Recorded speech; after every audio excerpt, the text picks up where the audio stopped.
Assalamualaikum. Terima kasih Pak Mujid atas kesempatan yang diberikan. Matur Abi dan Gus Baha, perkenalkan saya Aida dari Fakultas Ilmu Sosial dan Ilmu Politik, jurusan Ilmu Hubungan Internasional.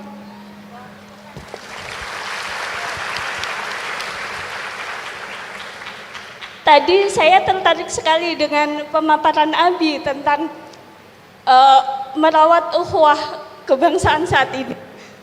Kula jadi ingat Al-Anbiya 107.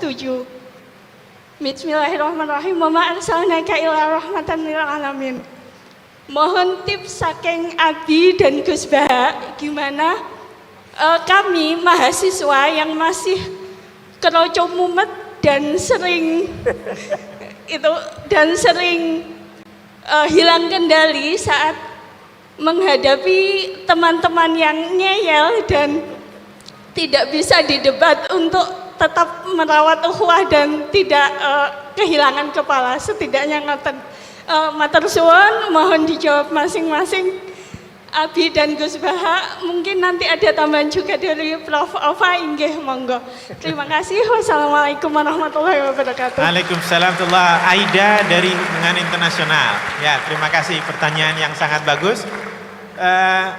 Penanya kedua dari yang putra. Silakan.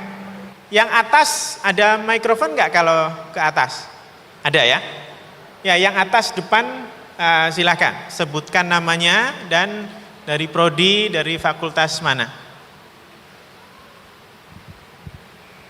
Oh, enggak ada mikrofon di atas. Oh, harus turun dulu berarti. Oke.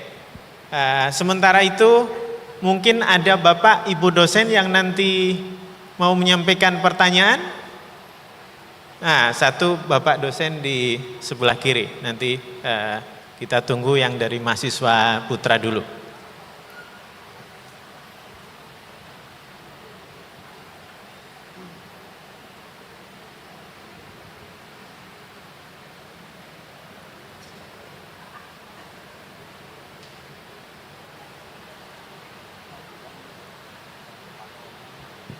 Ya, silakan. Terima kasih atas kesempatannya, sangat luar biasa sekali. Baik, perkenalkan nama saya Aji, saya adalah mahasiswa Departemen Politik dan Pemerintahan Angkatan 2023. Langsung saja, pertanyaan saya simpel. Menjaga ukhuwah ini kan pastinya erat dengan kaitannya di level mikro kita atau level paling bawah. Nah, bagaimana sih, mungkin saya ingin bertanya kepada Gus Baha, kira-kira kalau misalnya kita ada slack dengan teman kita, karena kita memiliki ego yang tinggi, dua-duanya ini sama-sama memiliki ego yang tinggi. Mungkin ini tadi nyambung juga dengan pertanyaan mbaknya tadi. Jadi tipsnya bagaimana ya Gus ya? Kalau misalnya kita tadi bertengkar dengan teman, kemudian kita sama-sama punya ego yang tinggi, akhirnya kita tidak ngomong beberapa hari, dan apakah ada cara lain selain kita menurunkan ego, dan bagaimana caranya biar kita bisa kembali lagi menyambung silaturahmi yang putus tadi. Begitu saja Gus pertanyaannya. Terima kasih atas kesempatannya. Begitu. Assalamualaikum warahmatullahi wabarakatuh. Waalaikumsalam warahmatullahi wabarakatuh. Ini ternyata dua mahasiswa yang bertanya sudah saya pisah atas bawah, laki-laki perempuan dari sospol semua. Ini mungkin karena suasana politiknya yang sedang naik. Nah, kalau yang Bapak dosen dari sospol enggak ya? Kalau sospol nanti saya gak harus ganti ini, karena nanti dianggap gak fair. Bukan sospol, silakan. Karena di UGM ada 21 fakultas, jadi kalau nanti cuma satu fakultas yang kebagian, saya dikomplain. Assalamualaikum warahmatullahi wabarakatuh. Terima kasih Pak Munjid. Mungkin kurang satu lagi, di sini ada tendik. Okay. Bahkan sebentar lagi saya mungkin 1 bulan sudah pensiun. Terima kasih Prof. Quraisyhab dan Pak Kiai Gus Baha atas pencerahan pagi hari ini tentang merawat ukhuwah. Barangkali ini menjadi modal kita semua yang saat ini kita tahu bahwa mungkin di tataran paling bawah, dan nanti barangkali yang akan saya tanyakan sangat simpel. Namun sebelumnya saya perkenalan dulu, saya Sumardi dari Direktorat Kemahasiswaan, yang tadi saya sampaikan mungkin sebulan lagi udah pensiun. Baik, Bapak-bapak yang kami hormati yang ada di depan, termasuk Ibu Rektor, kita tahu bahwa saat ini masyarakat sangat sudah tidak lagi mungkin bahwa ukhuwah kebangsaan ini harus senantiasa kita gaungkan kembali dengan bukti yang paling kecil, kita saat berjalan di jalan. Sekarang ini, kalau dulu pernah dipelajari bahwa jalur kiri itu adalah jalur motor, jalur kanan ada jalur mobil, sekarang sudah tidak ada lagi. Sehingga semua jalur itu dikuasai oleh yang paling kuat. Ya, itu barangkali kalau jangkar yang paling kuat mobil yang sudah bagus, nah itulah di semua jalur itu hampir dikuasai semuanya. Hampir ini barangkali etika ukhuwah ini yang barangkali sudah luntur dan barangkali sudah tidak ada lagi mungkin di negeri ini. Saya ingin kembali kepada bapak-bapak yang terhormat ini, bagaimana sih sebetulnya tip dan trik untuk mengembalikan ukhuwah etika bermasyarakat ini kembali hadir di tengah-tengah kehidupan berbangsa dan bernegara ini. Mungkin nanti akan merambahnya sampai di tingkat nasional. Terima kasih. Barangkali ini yang kami tanyakan. Billahi taufiq wal hidayah. Assalamualaikum warahmatullahi wabarakatuh. Waalaikumsalam warahmatullahi wabarakatuh. Ternyata ada persamaan dari ketiga penanya ini. Semuanya menanyakan tips. Nah ini apa namanya, monggo nanti Pak Kures dan Gus Baha, mungkin Bapak. Oke, Gus Baha dulu, cuma saya tertarik komentari kok tanyanya tips semua ya. Jadi seolah-olah itu sangat gampang, trik kalau sudah tahu tipsnya beres gitu. Padahal apakah betul ukhuwah itu sesuatu yang kita bisa selesaikan dengan tips? Tapi monggo Gus Baha. Bismillahirrahmanirrahim. Kebetulan saya ini ahli tip betul, jadi insya Allah gampang. Saya tadi tersanjung lah dipuji Pak Munjid, katanya saya ini orang yang gampang saja menangani macam-macam. Memang faktanya gampang, dunia ini tidak ada yang susah. Yang susah itu tadi kata Abi Kures, hati kamu dikelola nggak apa-apa, gampang. Saya beri contoh begini, ada seorang kiai Abi Kures itu khusyuk betul, nggak mau berkawan sama perempuan cantik, katanya takut biologisnya kumat, takut sawahnya kumat. Kalau berteman orang jelek kan nggak apa-apa, Gus, nggak minat, apalagi orangnya merongos, kukulan banyak katanya. Terus tak ingetin, syahwat yang nggak pada tempatnya itu dosa, tapi ngenyek orang juga dosa kata saya. Artinya dia menghindari perempuan cantik tapi dosa menghina. Itu juga ada orang yang nggak mau berteman orang kaya, takutnya tamak gini-gini, senengnya sama orang miskin. Ternyata apa? Diperbudak, disuruh mijetin, disuruh-suruh. Dosanya yang berbudak itu. Jadi intinya dalam semua lini kehidupan itu ada problem fikih. Makanya kita harus pinter-pinter berteman orang kaya, semoga kayanya untuk kebaikan. Berteman orang miskin supaya kita tawadu. Melihat alumni UGM yang sukses kita bangga. Yang bikin masalah kita istighfar, gitu aja gampang kan urusannya. Artinya kiai juga sama. Kiai itu punya alumni yang jadi kiai, alhamdulillah. Yang enggak jadi kiai problem, ya kita istighfar semua di semua kehidupan kita. Nah, kata bapak, ini bapak saya, kalau pagi-pagi Abi Kures itu ada orang nyun sewu, orang miskin, sholatnya pas-pasan, pakai celana pendek, pagi-pagi rokok di warung. Bapak itu mesti bilang gini, hak, aku sing kiai ra mesti sebahagia itu. Sudah marung, nggak punya uang, ngutang, itu nyingkrang bahagianya, Masya Allah. Itu kata bapak, itu rahmatnya Allah. Orang nggak punya karya, nggak punya prestasi sebahagia itu, jangan diganggu kan. Selama ini kita sebagai akademisi, sebagai dosen juga ikut salah. Melahirkan satu faham, bahagia itu kalau jadi dosen, bahagia itu kalau jadi rektor, jadi menteri. Sehingga orang itu tidak kober bahagia dengan kesehariannya. Padahal orang seperti itu, sering saya ketemu orang nganggur itu. Wah enak Gus jadi wong nganggur lah, Jadi menteri dikongkon presiden, jadi pejabat esok kudu ngantor. Jadi wong biasa enak wae turu-turu wae ngopi-ngopi gitu. Intinya bahagia seperti ini tidak usah dibatalkan, biar aja tetap bahagia seperti itu.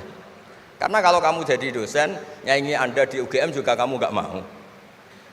Jadi itu penting, ngelola kebahagiaan itu penting. Jadi ini Mbak Aida, Mbak Aji, semuanya harus dilatih lah, bahagia itu dilatih. Syukur-syukur model wali ya, terus sujud, terus sungkem di Allah. Kalau nggak model wali ya dilatih yang gampang-gampang. Saya teringat konflik itu dimulai dari tersinggung. Saya ulang lagi, konflik itu dimulai dari tersinggung. Saya punya sekian khazanah tentang ngelola tersinggung. Saya berkali-kali cerita itu. Suatu saat Imam Syafi'i didatangi orang, cium tangan, terus hormat. Setelah itu orangnya menghujat. Dilaporkan sama santrinya, itu orang yang tadi nyium engkau, di luar menghujat engkau, menghina engkau. Imam Syafi'i tertawa-tawa, baguslah saya wibawa, di depan saya agak berani. Enteng saja, dianggap enteng saja. Enggak kok, wah itu khianat, itu munafik, enggak. Alhamdulillah saya wibawa, buktinya di depan saya tidak berani. Nah, ini tip Bu Rektor, kalau ada yang ngerasain jenengan di luar, alhamdulillah di depan saya tidak berani. Jadi enteng saja. Diceritain lagi, orang separuh dari kampung ini enggak suka jenengan Imam Syafi'i karena engkau terlalu ngendikan hak. Baguslah, kalau enggak suka saya berarti enggak ngutang saya. Yang masalah tuh yang suka-suka itu bisik-bisik minta-minta. Jadi dianggap enteng saja. Kalau Anda sudah bisa ngelola konflik seperti itu, ringan saja. Ada lagi ulama disuruh ke tetangganya. Setelah datang ke rumahnya, irji falah hajata libik. Sudah kamu kembali, saya tidak butuh kamu. Setelah sampai rumah dipanggil lagi, ya saya jadi butuh kamu, silahkan ke rumah. Datang lagi sampai 3 kali. Dan setiap dari 3 itu ulama tadi senyum, senang, puas sekali. Akhirnya pemuda tadi tanya, engkau saya bully, saya kerjain kok tetap senang ceria. Sampai 3 kali. Ayo datang ke rumah saya. Setelah sampai rumahnya, sudah pulang aja, saya tidak butuh kamu. Setelah di rumah dipanggil lagi, Pak Yai jadi acara di rumah saya. Setelah di rumahnya, sudah saya tidak butuh kamu, pulang. Sampai 3 kali. Dan fikul lil marroh, di fitil kal marroh, di semua itu beliau senyum, senang menikmati. Terus tanya pemuda tadi, kenapa engkau tetap senyum-senyum menikmati? Saya ini penghamba Allah sejati, senang saya sama ajarannya Allah, disuruh menghormati tetangga. Kamu tetangga saya, minta saya datang ya datang, puas kamu nyuruh saya pulang ya saya pulang. Alhamdulillah saya jadi hamba Allah yang baik, ngikuti perintah Allah, hormat tetangga, katanya. Sama kita di Indonesia gitu, kalau Anda tidak sefaham dengan presiden atau dengan bupati, perintah Allah itu hubungan dengan mereka baik, cocok tidak cocok harus baik, itu perintah Allah. Jangan yang cocok di kita membebek, tidak punya prinsip, tidak punya ideologi. Saya diundang di sini, kalau nuruti nafsu saya tidak cocok, kiai kok diatur-atur. Tapi perintah Allah disuruh menghormati kawan, kata Rasulullah di sebuah hadis, inna min abaril birri silatar rajul ahla wuddi abih. Kebaikan tertinggi itu adalah berkawan baik sama teman bapaknya. Saya ini dekat sekali sama Profesor Zaini Tahlan, sehingga harus menghormati putrinya. Sebetulnya wajib hormat itu dosen UGM, kalau enggak dipecat kan. Tapi saya punya konstitusi sendiri. Jadi kalau hidup kamu sudah bertautan dengan Allah, semuanya indah. Maka yu'minu billahi wal yaumil akhir falyukrim jarahu. Kalau kamu iman sama Allah dan Rasul, hormati tetangga kamu. Bukan pakai hukum sosial, kalau baik saya baiki, kalau enggak. Berarti Anda terdikte oleh makhluk. Terdiktelah oleh Allah Subhanahu wa taala yang suruh supaya kita selalu baik. Nabi mencontohkan ada 3 tetangga. Satu punya 3 hak, yaitu dia muslim, dia kerabat kamu, dia tetangga kamu. Yang 2 punya 2 hak. Dia muslim, dia tetangga kamu, tapi tidak keluarga kamu. Yang 1 punya 1 hak. Dia tidak muslim, tidak kerabat, tapi itu tetangga kamu, yaitu non muslim. Juga harus baik. Suatu saat Khalilur Rahman Ibrahim ditemani orang Majusi, umurnya 70 tahun. Cerita ini ada di Ihya, di Ar-Risalah Al-Qusyairiyah. Ya meskipun ini tidak bidang Pak Munjid, tapi referensinya saya sebut sebagai penghormatan pada UGM. Kamus keren, masa ngomong tanpa referensi.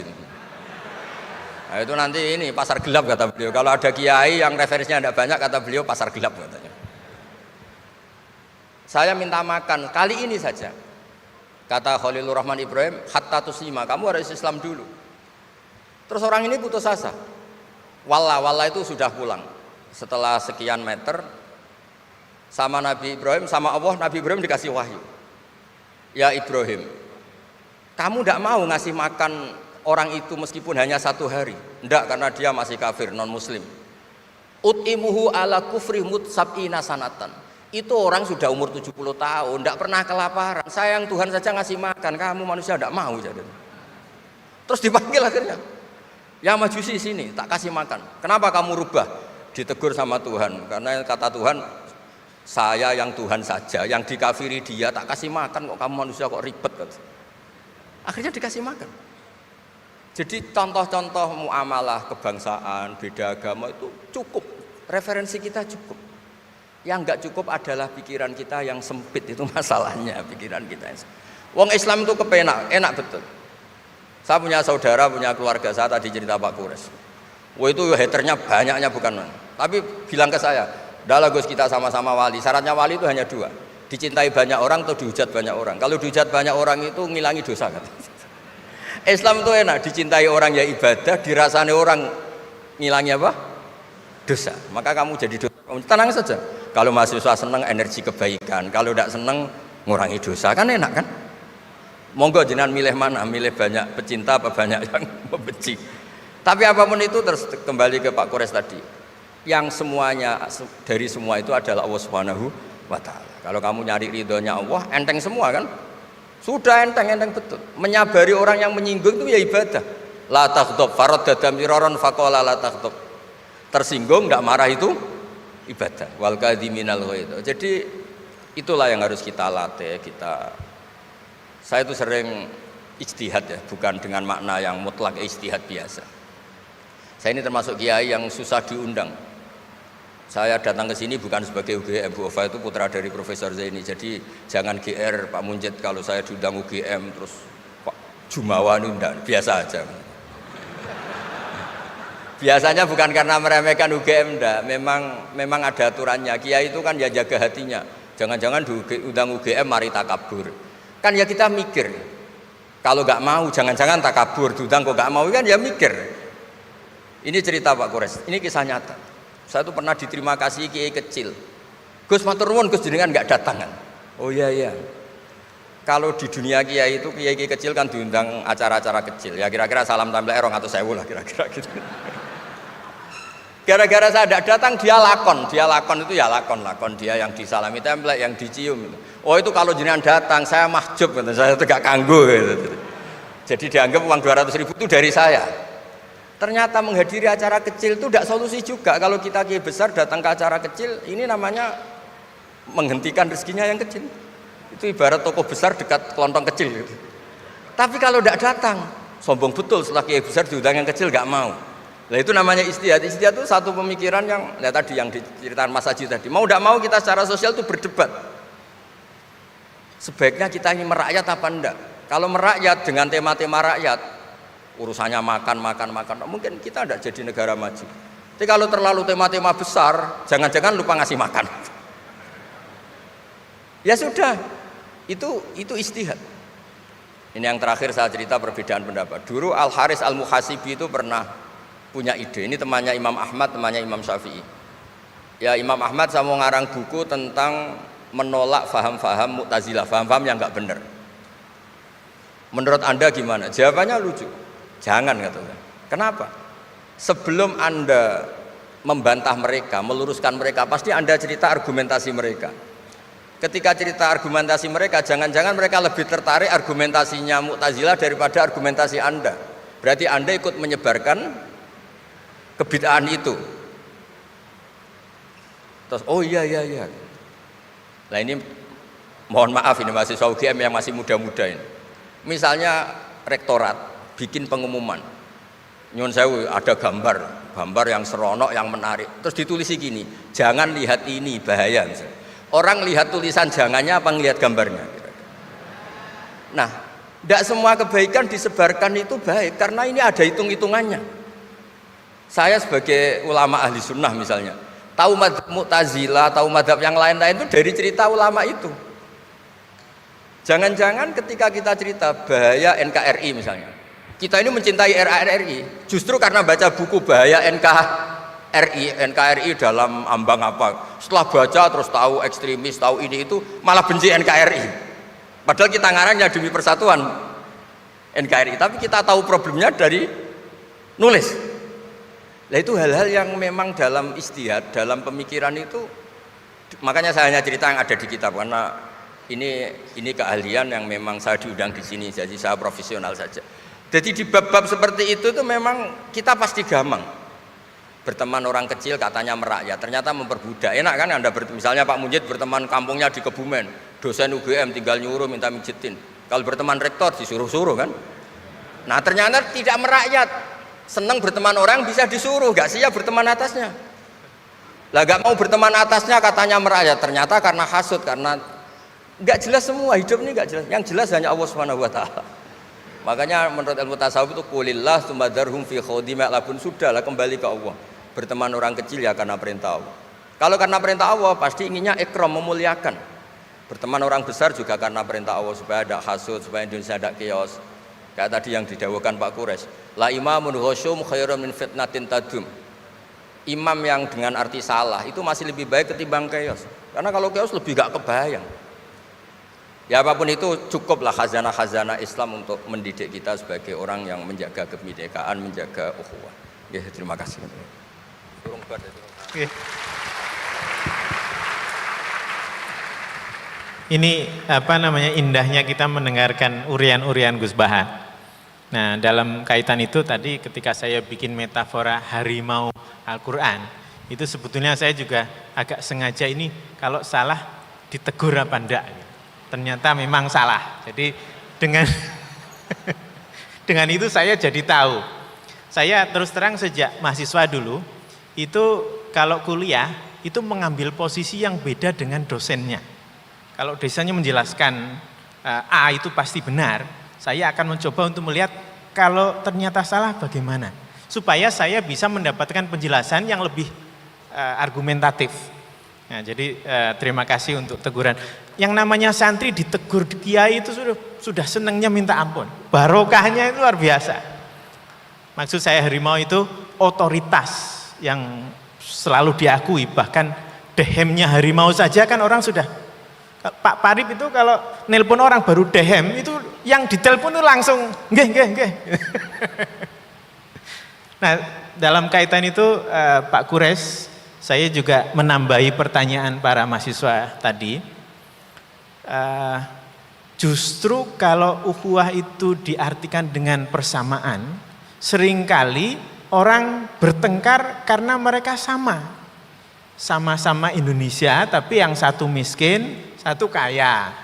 Nah itu terus kemudian jurangnya itu akan menjadi masalah. Sama-sama masa UGM, tapi yang satu dapat bagian, satu tidak misalnya. Itu lalu akan jadi sumber masalah. Dan bahkan seringkali pertengkaran antar saudara, itu pertengkaran yang bisa lebih hebat. Jadi kalau dengan tetangga itu mungkin pertengkarannya bisa dirujukkan gitu. Tapi kalau sudah pertengkaran antar saudara itu seringkali berlangsungnya lama. Nah ini kira-kira bagaimana menjelaskan supaya kita bisa merawat ukhuwah justru karena kita persamaan, tapi seringkali kita dengan persamaan itu punya perbedaan yang tajam. Menambahi pertanyaan dari para mahasiswa tadi. Silakan Pak Quraisy. Bismillahirrahmanirrahim. Diskusi. Ada syarat-syarat yang harus dipenuhi sebelum kita berdiskusi dengan pihak lain. Yang pertama, masing-masing ingin mendapatkan kebenaran, bukan kemenangan. Kalau Anda masuk diskusi mau cari menang, itu tidak berakhir. Mencari kebenaran.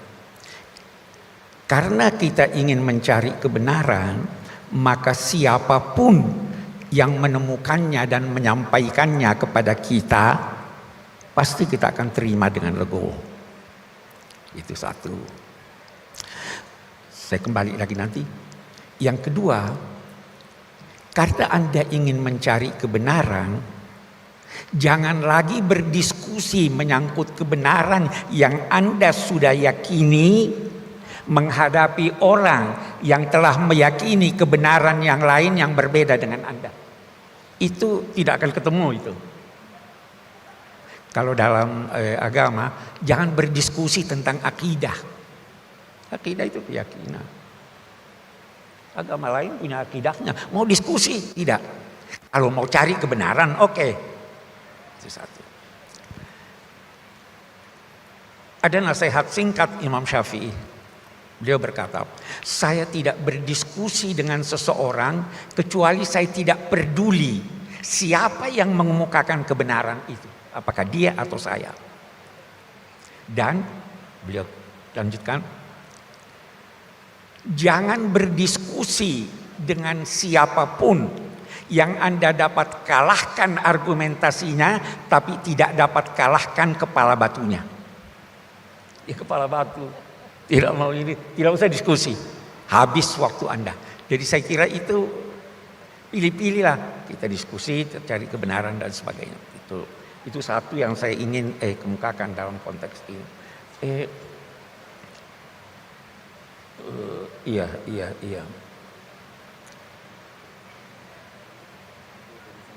Yang kedua tadi ada soal kuat tidak kuat ya. Atau sebelum sampai ke sana lagi, saya ingin berkata begini. Ada orang sudah percaya kebenaran. Saya juga sudah percaya kebenaran menurut versi saya, menurut versi dia. Kita tidak diskusikan, tetapi kita bisa bertemu. Bagaimana bertemu? Al-Quran mengajarkan. Ini saya pernah kemukakan, terus saya dihujat banyak orang. Saya katakan begini. Al-Quran memerintahkan Nabi Muhammad untuk menyampaikan kepada non-muslim, orang musyrik, inna au iyyakum la'ala hudan au fi dhalalin mubin. Boleh jadi kami yang benar, boleh jadi Anda yang benar. Ya toh? Kan maksud. Qul, sampaikan, Tuhan akan menghipun kita di hari kemudian. Dia yang menentukan. Tuhan tidak akan bertanya pada saya tentang apa yang kalian perbuat. Tuhan juga tidak akan bertanya kepada Anda tentang dosa-dosa saya. Coba lihat, dia katakan dosa buat dirinya. Jadi kita tidak usah putuskan, serahkan pada Tuhan. Waktu saya kemukakan itu ada di YouTube segala. Oh itu salah Pak Quraisy itu. Inna dina indallahil Islam. Betul, inna dina indallahil Islam, tapi itu sikap ke dalam. Ketika Anda keluar, tidak perlu Anda katakan hanya Islam yang benar, Kristen pasti salah, Yahudi pasti salah. Serahkan pada Tuhan. Nah, itu kita aman kita itu. Itu satu. Yang kedua yang saya ingin bicara tentang kuat ini. Tadi kan katanya memihak yang kuat. Bagus. Dulu di zaman Yunani kuno pernah Plato berkumpul dengan filosof-filosof semacamnya. Mereka membahas apa itu adil. Beda-beda pendapat para mereka itu tentang adil. Adil menempatkan segala sesuatu pada tempatnya. Itu satu definisi adil. Adil memberikan kepada yang berhak-haknya melalui jalan yang terdekat. Kalau Anda beri tapi dari jalan jauh-jauh itu tidak adil namanya. Nah, ada satu yang menarik. Adil adalah berpihak pada yang kuat. Benar tidak ini? Boleh jadi sekarang begitu ya? Berpihak pada yang kuat. Oke.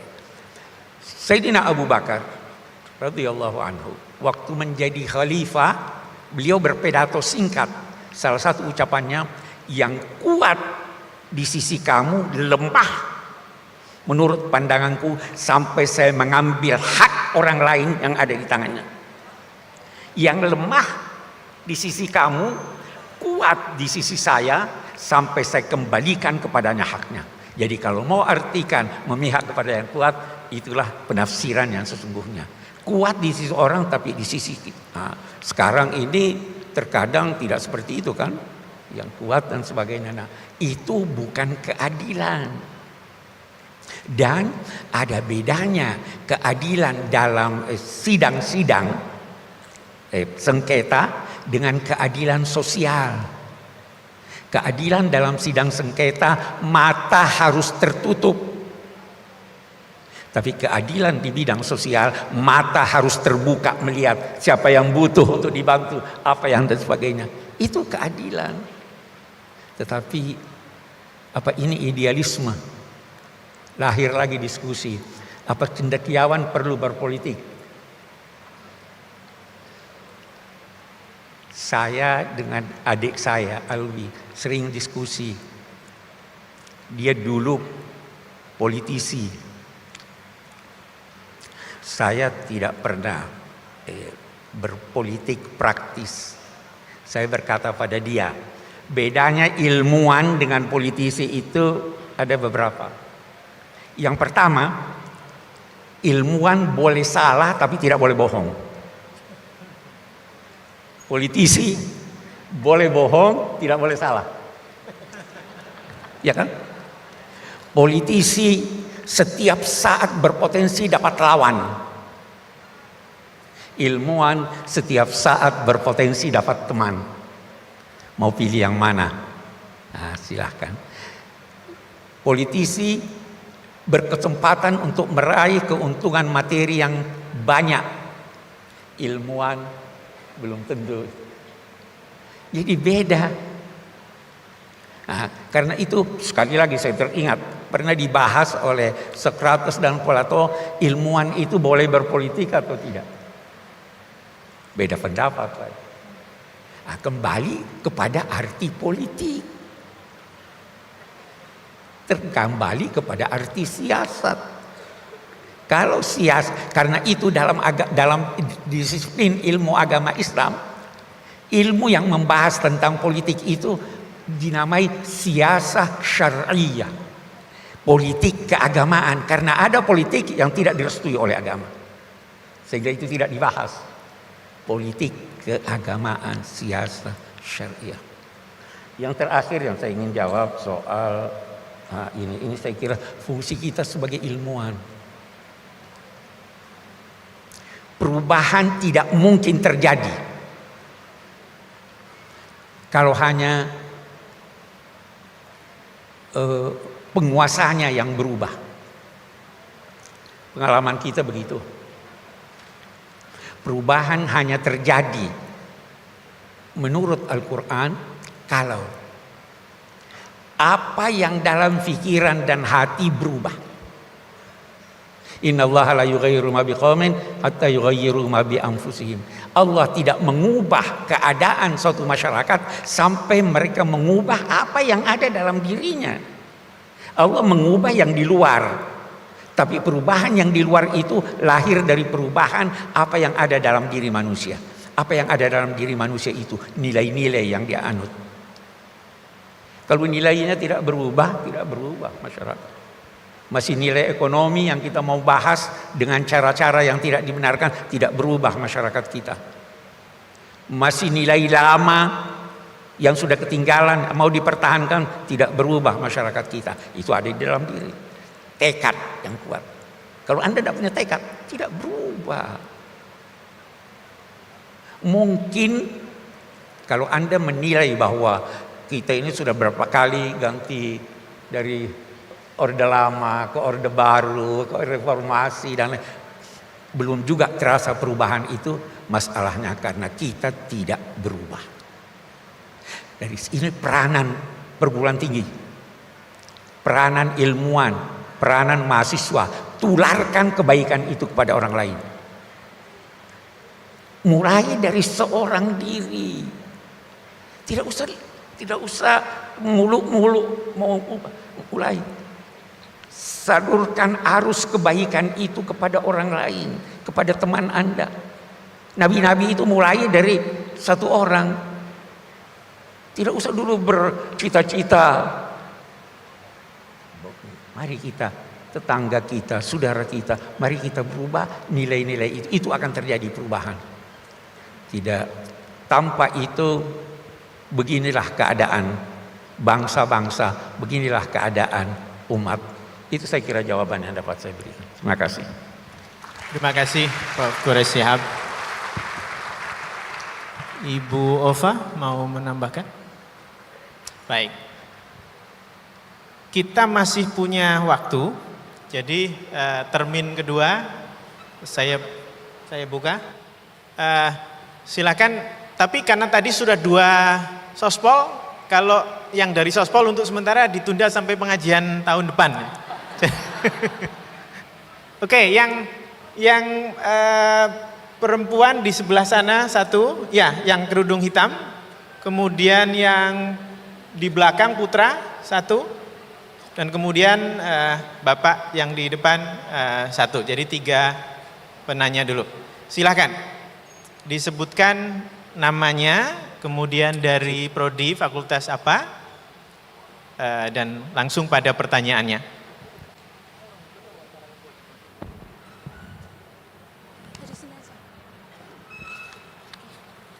Baik, Assalamualaikum warahmatullahi wabarakatuh.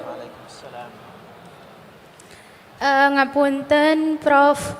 Quraisy Shihab sama Gus Baha. Pertanyaan saya sebenarnya ada 2, cuma Nama yang... dulu, nama dari prodi fakultas mana? Perkenalkan, saya Samiana Sitatu Zahro dari Fakultas Biologi. Seperti itu. Pertanyaan saya sebenarnya ada 2, namun sepertinya yang pertama sama seperti teman-teman yang lain. Jadi saya lanjutkan ke pertanyaan yang kedua. Pertanyaan saya, dalam kehidupan seperti berpolitik, bermasyarakat, lalu berorganisasi itu seringkali ditemukan perbedaan pendapat dan bersih tegang sampai terjadi konflik yang mengkhawatirkan ukhuwah dalam wilayah tersebut. Lalu bagaimana menyikapi hal tersebut sebagai khalifah atau pemimpin dan sebagai orang yang di dalamnya yang tentunya harus derek kepada khalifahnya tersebut. Terima kasih. Wassalamualaikum warahmatullahi wabarakatuh. Waalaikumsalam. Yang di belakang, silahkan. Dia mau nonton mikir tengah. Ya, pakai apa? Yang turun. Oke, turun. Tadi turun. Oh.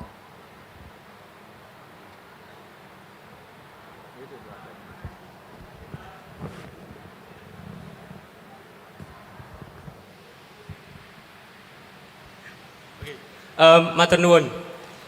Gus Baha, teng Al-Qur'an niku wonten lantana lul birro hatta Sebentar. Alon-alon dulu, perkenalkan dulu. Oh ya, maaf. Oke, perkenalkan. Nama saya Imam, tapi bapak saya Zainuri. Jadi saya lebih suka dipanggil Ibnu Zainuri. Baik, Gus Baha, di Al-Qur'an itu ada lantana lul birro hatta tunfiqu mimma tuhibbun. Engkau tidak akan menemukan kebenaran hingga engkau menginfakkan apa yang engkau sukai. Nah, dalam rangka menjalin islah antara Gus Baha dengan saya, apa boleh bila peci kita tukeran? Matur nuwun. Oke, langsung dijawab sama Gus Baha. Ini korban tamak ini. Artinya gini, Anda mengabaikan keadilan. Kalau tak kasihkan ke kamu, yang lain geremeng semua. Tapi bukan karena kikir, karena tadi korbannya lebih banyak. Loh ya, jadi supaya tadi ngaji tafsir lagi, mimma itu sebagian. Jadi ini ya harus jaga, saya kikir ya enggak, tapi saya ada adil ya jangan. Ini orang yang dekat saya aja enggak akan saya kasih peci saya ini, nanti yang lainnya bisa geremeng.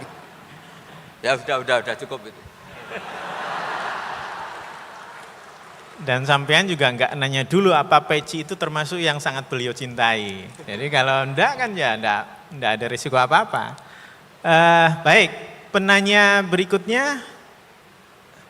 Oke, Bapak yang sudah di tengah.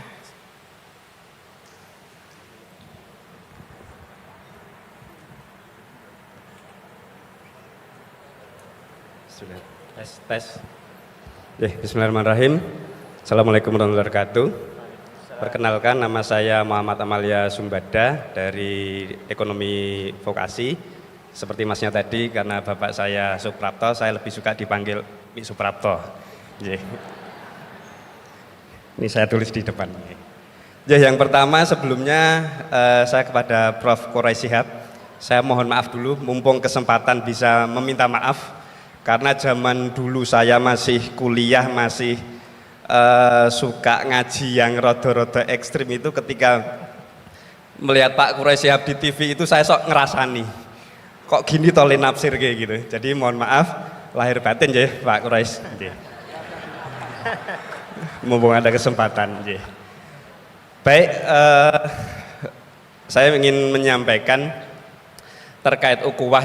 Tadi mungkin nyambung dengan sesi pertama tadi, terkait ini ada dua kubu sama-sama pengen berdiskusi, sama-sama kenceng gitu ya. Nah, ini yang harus mendamaikan siapa gitu. Kalau sama-sama legowo enak tadi ya. Oh ya sudah, tidak perlu diskusi sama orang yang kepala batu gitu ya.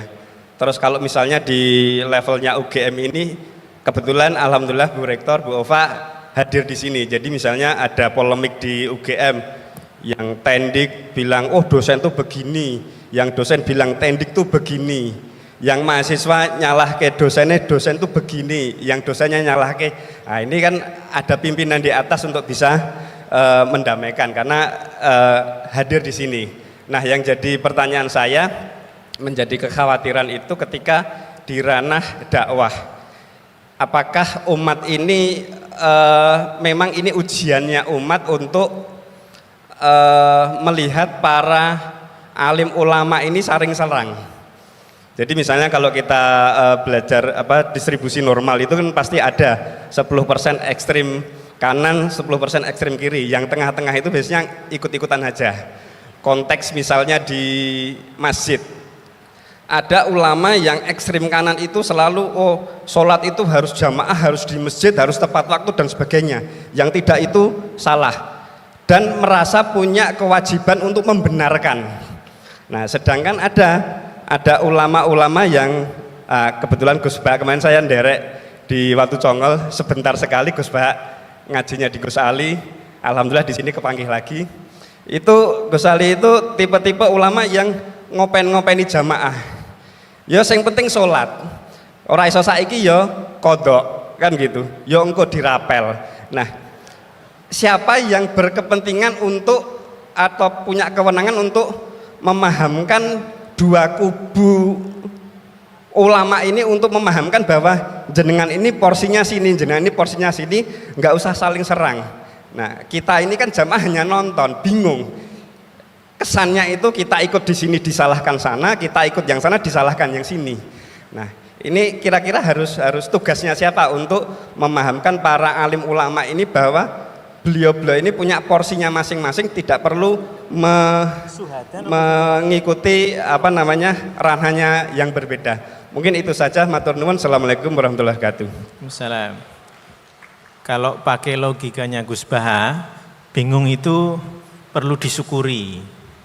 Karena itu artinya masih mikir, masih punya kepala, dan kepalanya masih berfungsi. Tapi saya kira atau satu lagi, atau cukup tiga?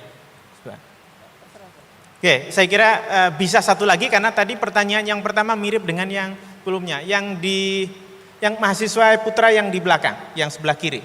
Ya, sebelah kiri. Ya, Anda. Ya. Iya. Assalamualaikum warahmatullahi wabarakatuh. Selamat siang. Perkenalkan, saya Krisman Heriamsal, mahasiswa hubungan internasional. Senang sekali saya bisa menjadi bagian dari dialog kebangsaan menyongsong Ramadan. Oh ternyata sospol lagi nih. Saya tadi sudah cancel yang sospol. maaf. Jadi yang sudah kadung ya udah terus. Ya. Silakan singkat aja, nanti ya. Yang satu sebelah sini. Terus terang saya mahasiswa non muslim dan saya mendapat banyak sekali insight dari beberapa penafsiran dari ayat Al-Quran tadi. Salah satu fenomena yang kita hadapi saat ini sangat sulit untuk menghadirkan dialog-dialog yang menghadirkan orang-orang yang dari latar belakang agama yang berbeda. Dan seolah-olah hanya jika kita memiliki latar belakang keagamaan yang sama, baru kemudian kita bisa memiliki kesempatan untuk berdialog. Nah kira-kira mengapa sangat sulit bagi kita di negara kita ini untuk menghadirkan orang-orang dari latar belakang agama yang berbeda untuk hadir dalam suatu forum dialog yang sama. Kemudian bagaimana kita bisa menyikapi fenomena tersebut? Terima kasih. Baik, terima kasih sekali, tepuk tangan. Ini pertanyaan yang sangat penting dan menarik. Kenapa sekarang antara yang muslim dan non-muslim jadi sulit berdialog? Saya tambah satu yang terakhir, yang di tengah pakai jilbab krem. Silakan.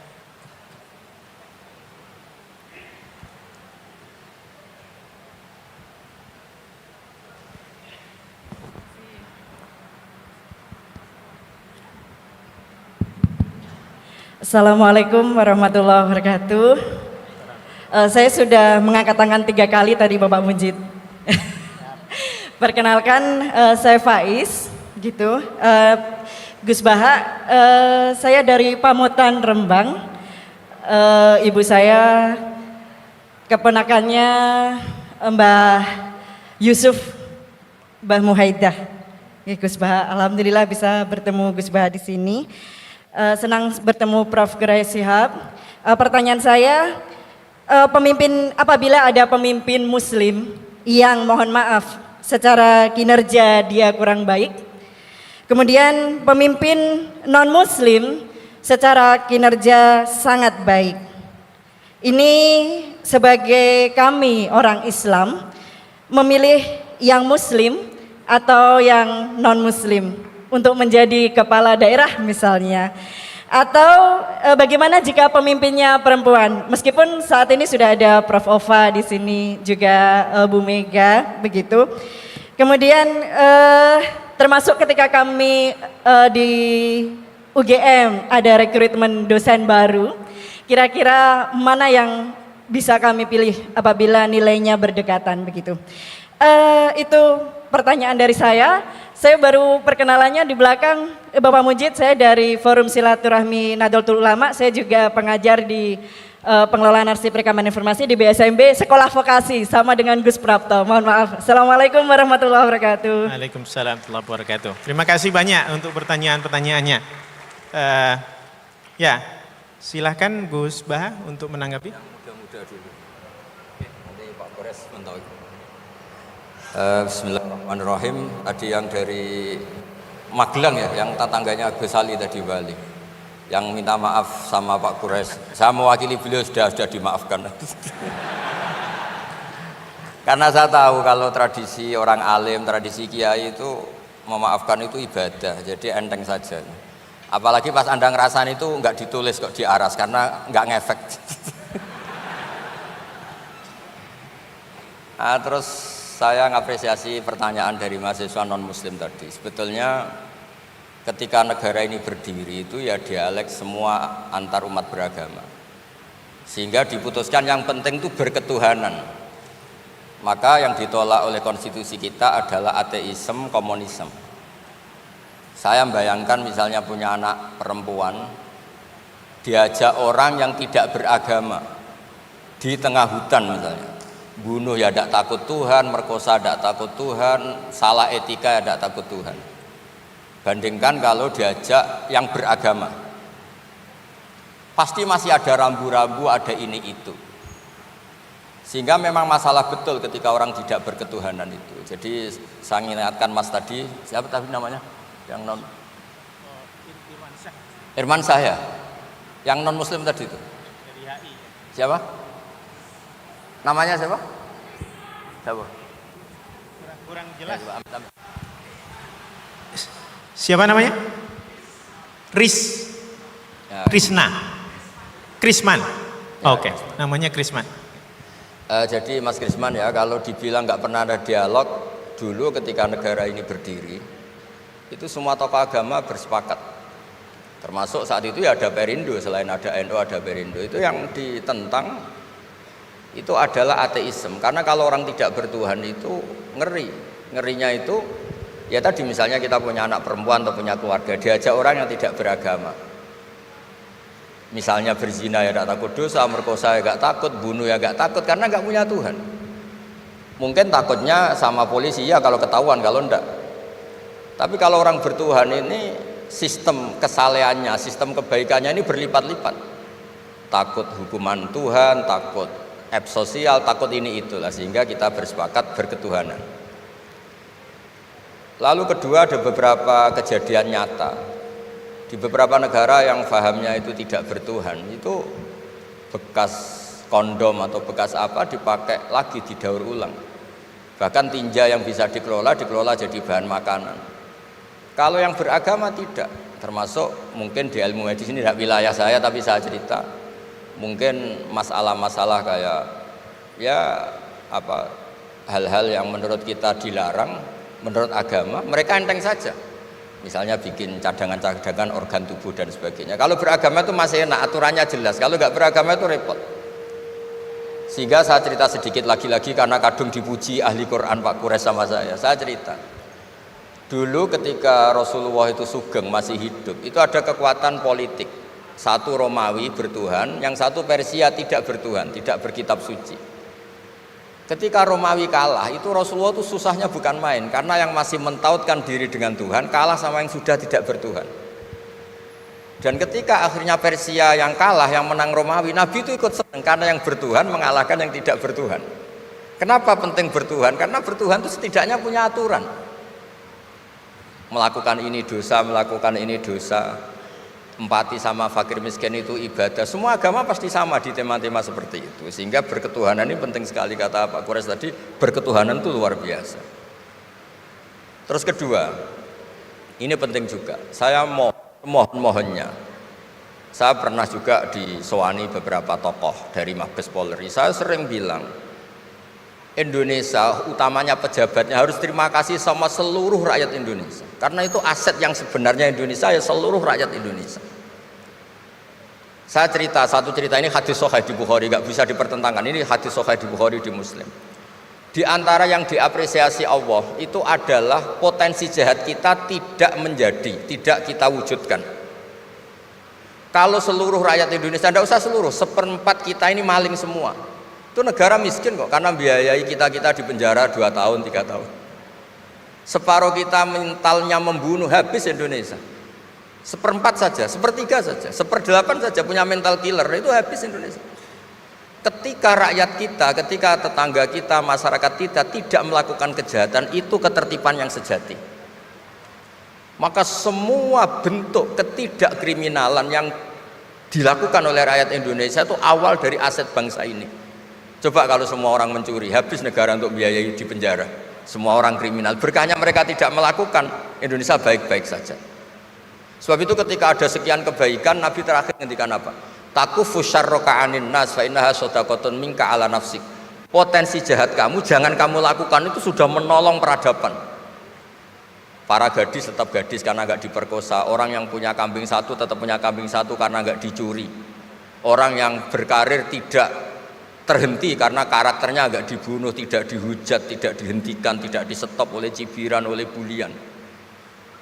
Maka di antara 7 orang yang dilindungi Allah, fi dzillihi yauma la dzilla illa dzilluh, itu Nabi hanya cerita orang yang nggak jadi. Di antara yang diceritakan Nabi dalam sebuah hadis, saya ini lelaki sejati, sangat mencintai sepupu saya, dan saya mau ngumpuli dia, tidak mau sampai saya kasih uang 100 dinar. Setelah saya kasih 100 dinar, saya ingin ngumpuli dia dengan cara salah tentu. Dia nggak mau dan berpesan, la tafuddal khatam illa bihaqqi. Kamu jangan ngumpuli saya sebelum nikah. Singkat cerita, pemuda ini nggak jadi melakukan hal yang nista, yang nggak benar. Itu sama Allah dijadikan wali, berkahnya nggak jadi. Jadi kalau potensi kejahatan kita tidak menimpa orang lain itu sudah luar biasa. Jangan nunggu berjasa kita dapat penghargaan setelah kita jadi kiai besar, jadi dosen UGM, jadi ini itu. Semua masyarakat kita yang menahan potensi kejahatannya itu adalah aset sejati Indonesia. Karena sekali mereka berkejahatan, entah itu mencuri, merkosa, habis. Harapan kita sebagai bangsa habis. Tapi selama ini nunggu ngapresiasi itu yang bentuknya fi'lu, yang bentuknya mereka melakukan apa, sebetulnya enggak. Tidak melakukan kejahatan itu sudah bagian dari kebaikan yang luar biasa. Terus yang terakhir tadi yang pertanyaan pemimpin muslim dan non muslim. Memang ini wilayah sensitif, tapi sebetulnya bisa dianalisis secara fikih. Ya saya ulang lagi, bisa dianalisis secara fikih Nusantara, fikih kebangsaan. Jangan dianalisis pakai fikih yang internal dalam Islam. Saya ulang lagi, jangan dianalisis menurut fikih yang di internal Islam. Kita beri contoh umum saja ya. Kita beri contoh umum saja. Dulu Pak Gores pernah mencontohkan kalau non muslim bisa jadi pilot beneran, padahal dia non, sama Pak Munjid yang kiai di UGM nggak bisa jadi pilot, kira-kira milih mana? Tapi itu kan wilayah yang sensitif, karena ini di Indonesia itu konteksnya bukan urusan pilot, urusan mewakili kebanyakan Indonesia itu muslim, dan demokrasi itu mencerminkan suara mayoritas. Tapi tidak mungkin juga membiarkan muslim yang killer, yang pembunuh, yang dulu punya reputasi yang misalnya macam-macam. Jadi hal-hal seperti itu, kata Quran itu jangan berdiskusi sesuatu yang kalau menjadi jelas malah masalah, karena itu kan seperti pertanyaan gini, Gus saya punya kerabat di Jogja tapi pelit, sama orang lain dermawan, bagus mana? Kita kan nggak mungkin menganjurkan mutus hubungan keluarga, tapi tidak mungkin juga suruh ikut orang pelit. Anda membingungkan orang fikih, karena kalau yang nggak ahli fikih itu ya gampangnya saja jawab semaunya. Tapi kalau saya sebagai orang yang nekuni fikih itu bingung. Saya sering ditanya orang juga, Gus saya mau nyalon lurah, ya lurah atau bupati atau apa. Katanya nyuap itu haram, Gus. Setelah dipraktekkan nggak bayar, nggak bagi uang, ya nggak jadi betul. Yang menang yang bayar. Terus akhirnya fikihnya tak rubah. Nyuapku yo haram, medit yo haram, kata saya. Dimodifikasi sedikit, akhirnya alhamdulillah Gus bar sedekah gitu. Ya menang akhirnya, berkahnya sedekah. Karena kita sebagai pemimpin, atas nama tidak nyuap ya jangan juga jadi orang kikir dong. Atas nama tidak nyuap terus jadi orang kikir, repot kan? Tapi jangan juga bayar yang sampai merubah hukum dari orang yang nggak layak mimpin karena bayar menjadi pemimpin, itu ya jangan juga sampai gitu. Ya akhirnya saya bilang nyuap itu haram, medit juga haram. Alhamdulillah barokahnya kombinasi fikih ini. Ya nyuapnya tetap haram tapi rakyat tetap dapat uang gitu. Tapi nanti ketika Anda tidak layak jadi pemimpin itu juga haram karena menjabat sesuatu yang nggak wilayah Anda. Jadi seni-seni ngelola muslim, non muslim, dan itu tidak bisa dipukul rata. Karena itu wilayah-wilayah yang sensitif, yang butuh detail, yang butuh satu peristiwa spesifik. Saya pernah ditanya, Gus saya ini hidup di Amerika, kalau milih presiden kan sama-sama non muslim, milih yang siapa? Ya jawab yang akhafu dororon, misalnya ada presiden Amerika yang sangat demokratis misalnya, dia membiarkan Islam berkembang, sama jenis non muslim yang Islamfobia, tentu milih yang demokratis. Ada yang dosanya itu membunuh, yang satu dosanya korupsi, ya milih ya korupsi karena membunuh itu lebih ekstrim timbang korupsi misalnya. Itu ada di aturan fikih. Jika sama-sama pasti salah, milih yang akhafud dororen, yang madorotnya ada begitu apa? Besar. Coba kalau kita punya pemimpin yang hobinya itu bunuh, sama yang hobinya rakus harta misalnya. Itu di fikih jelas dijelaskan, milih yang rakus harta kalau bandingannya itu, karena pembunuhan itu lebih berat secara ukuran dosa. Tapi apapun itu, ini bukan pembenaran pada kesalahan, bukan, tapi memang ada aturannya. Apa kalau ada dua dororani, dua bahaya, urtukiba khafuma, kalau ada dua hal yang bahaya dipilih yang paling apa? Ringan kalau dalam konteks ya tadi. Kalau kita membiarkan pemimpin yang nggak benar, dipimpin orang nggak benar, tapi kalau memaksakan chaos misalnya, ya milih yang nggak chaos, itu kan ada aturannya di fikih, karena Nabi menghindari al-harad itu chaos pembunuhan massal itu nggak boleh, dan mayu addi ila dzalik juga nggak boleh, yang bisa potensi begitu juga nggak boleh. Jadi saya mohon di antara aturannya Quran itu latas alu anasya intu bedalakum tasukum, kamu jangan diskusi sesuatu yang kalau diperjelas malah kamu yang malu.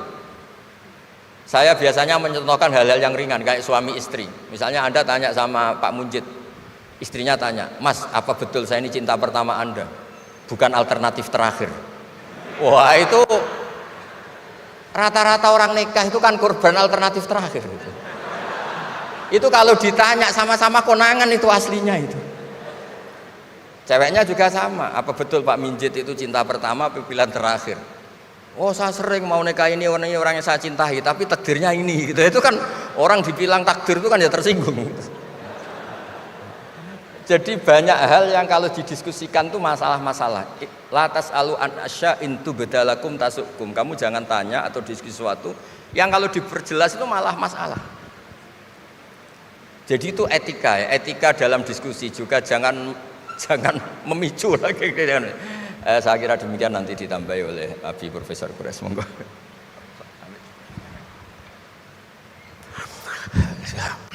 Baik, bismillahirrahmanirrahim. Beberapa pertanyaan saya akan gabung secara keseluruhan. Yang pertama, yang ngerasain saya terima kasih. Betul.